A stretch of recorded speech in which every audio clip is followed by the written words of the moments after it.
even before Donald Trump, the United States had the most corrupt political system in the Western world. Senator, here's my question. So we've heard that the big ugly bill cuts Medicaid, cuts SNAP. The Republicans are arguing that that's not true, and their argument is pure semantics. Why not just not touch Medicaid and SNAP and focus your cuts anywhere else? Yeah, because people who rely on Medicaid, which by the way is 70% of seniors in nursing homes in Georgia, almost half of all kids in Georgia, but folks who are relying on Medicaid don't have armies of lobbyists and aren't making big political contributions. Like this bill, we should be debating the bill. It's a tax cut mostly for the wealthy, paid for by defunding hospitals and clinics and nursing homes and slashing Medicaid and exploding the national debt. Of course, we should debate that on the merits. I oppose it. But the question you're asking is an even more interesting one. Why?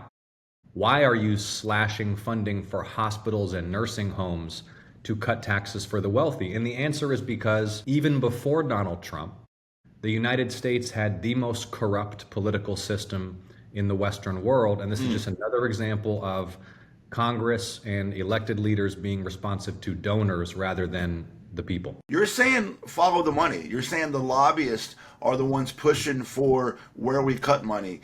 If I had to give tax cuts to the rich, let's pretend that was a priority here in America, then we could cut the money from our robust defense spending. We could cut the money from a lot of the pork barrel spending we spend across tons of other programs. We wouldn't even have to touch Medicaid.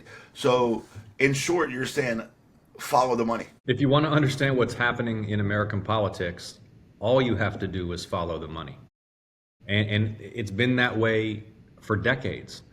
Think about the Citizens United decision, the Supreme Court decision that opened the floodgates of unlimited, secret corporate and billionaire money in politics. Like I can tell you, I'm up here every day, members of Congress are scurrying around every night to dinners and receptions with lobbyists who cut them campaign checks. Members of Congress are living in fear of these limitlessly funded super PACs that can come in with tens of millions of dollars of attack ads. And politicians are thinking about their own political survival. So when you have a system this deeply corrupt, and it's on both sides. I mean, this bill is really egregious, right? Like slashing funding for hospitals and nursing homes to cut taxes for the wealthy. It's sick. It's a moral disgrace. But the underlying problem of money in politics, we need a national coalition of Democrats and Republicans and independents to tackle it. And it predates Donald Trump. In fact, this is why we have Trump, because the system is so corrupt and broken that so much of the public has lost faith in it that they've chosen this guy who promised to tear it all down. Problem is, he's a crook, and he's not unrigging a rigged system. He's re-rigging it for his own wealth and his own interests. I love that. So let me ask you the $800 billion question. What's the answer? Well, the answer is campaign finance reform. The answer is to ban secret money in politics. The answer is to ban corporate money in politics. The answer is to stop members of Congress from accepting campaign contributions from lobbyists and return the attention of elected representatives to the people who elect them.